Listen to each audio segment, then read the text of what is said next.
Hey, what's going on? Welcome to the channel. My name is The Real Legend, and we are back with some NBA 2K Mobile. But before we jump into our video, I want to give everyone a huge thanks. We hit 6K subscribers on the channel, huge milestone, and pretty awesome to hit it on Christmas. So happy holidays to everybody. All right, so now we're going to get into our guide on how to get good players in NBA 2K Mobile. And in this video, we're going to focus on the Gauntlet event. We're going to break down my main account along with the free-to-play account, and we'll show you exactly how I'm approaching both events and what my progress is and what I'm hoping to accomplish. As you can see here, this is my main account, the Real Legend account, and this is the squad that we're using for the event. So whenever you're approaching the Gauntlet event, and the reason why I decided to focus on this as a separate series for the how to get good players, because events make up a huge part of the grind in the game, and it's also super important in order to get the best players, because the theme players have the highest power for the players available in the game. The first theme featured two players that were event rewards, and that was Derrick Rose along with Bill Walton. Derrick Rose starting base power was 3,000. If you take a look at the other point guards for Amethyst, the highest is Steph Curry, which is 2,862. So you see how the theme players have a boost in power, so they're going to help you squad for a really long time.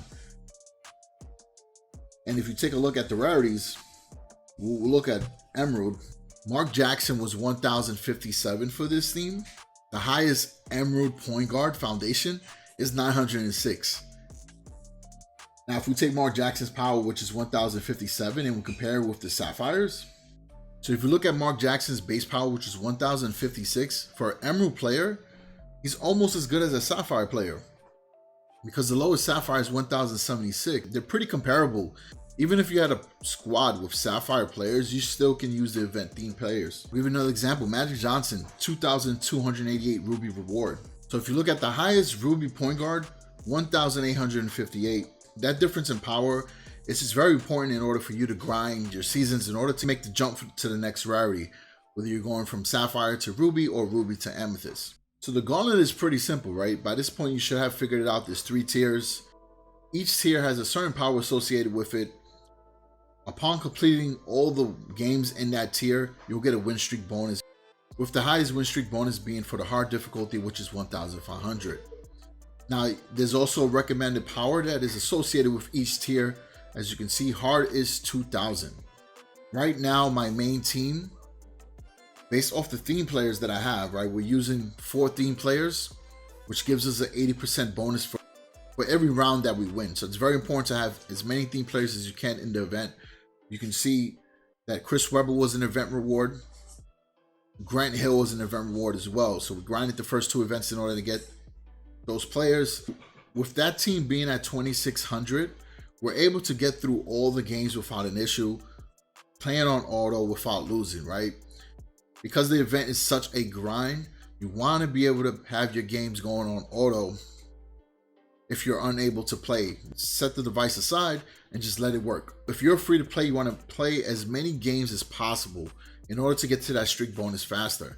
And if you are going to get coins to get something, I would recommend getting the energy refills. That way you can continue pushing. If you're not free to play and you're going to be invested into your team, then I would recommend getting a combination of the refills and the doublers.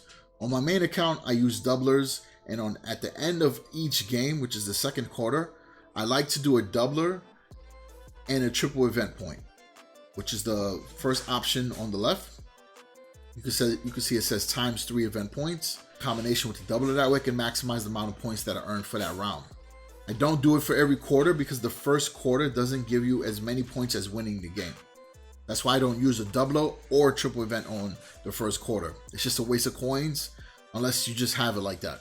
We're not spending too many coins. We're not going too crazy, but we're pretty much close to getting Shaquille O'Neal. We'll have the top reward, which is Dirk Nowitzki, by tomorrow for sure. So on my free-to-play account, because I was grinding the mini domination events, I earned player rewards along with collectibles. So Chris Webber, we earned from domination. We earned Jeff Hornacek. With the collectibles that I got, I was able to craft Mark Jackson, and we got George Gervin from completing the first tier, which we're almost done with the second tier, well on our way to Grant Hill. But this account obviously is free to play, so I'm not investing the way I am with my main account. So we have no doublers, So for here, I'm really focusing on playing as many games as possible. And we're just pushing right through so that way at the end, I can get my streak bonus. My team right now is 1260 with the 80% stop point bonus. This is a squad we have no amethysts, no rubies, just emeralds and sapphires. So we're able to get through the medium difficulty with no issue. That's why it's important to know which tier makes more sense for your team. My main squad, I can do the high tier with no problem. Free to play account, medium tier, no problem, right? So it's very important to pay attention to that. And it makes a lot of sense because if you can push and try to get at least the 3rd tier reward, you're getting a player that's along the same tiers of the rest of your team that has a higher power. So it's going to make so much sense. Grant Hill and Chris Webber are my Sapphire theme reward players, and they're so much higher than my Foundation Sapphires. So it's a huge win. And then we can say the same for the main account, but obviously for that, I'm going to push until I get the Amethyst, right? That's the difference in the two accounts. Now, one last tip. As far as building out your teams, aside from grinding all the events that are within the theme period, so you got mini domination and whatever the first event was and the second event, those collectibles are super important, right? You want to only craft players that you know you will not be earning from a reward. So if you know you're going to be earning a small forward, for example, I didn't have a small forward on my main squad or my mini account. I didn't craft one because I knew that I could have crafted Della Strength, but I decided not to because I knew that I would earn Grant Hill on my main account and I would earn George Gervin on the mini account. So no point to waste collectibles on a small forward. Since I didn't earn any point guard rewards from the events, I had to use, I crafted Mark Jackson on the mini account. And on the main account, I'm just going to have collectibles that I can choose to craft some players that I might want for the collection, or I might want to test on head-to-head. Like, for example, I want to use Tracy McGrady since he has the best stats for a shooting guard inside the game, and he was incredible inside of NBA 2K Mobile Season 2. So those are my tips for Gauntlet and why it's super important to play events in order to get good players. Appreciate all the support. Thank you again, everyone. Be sure to check out any of the pack opening videos. We had some crazy ones this week.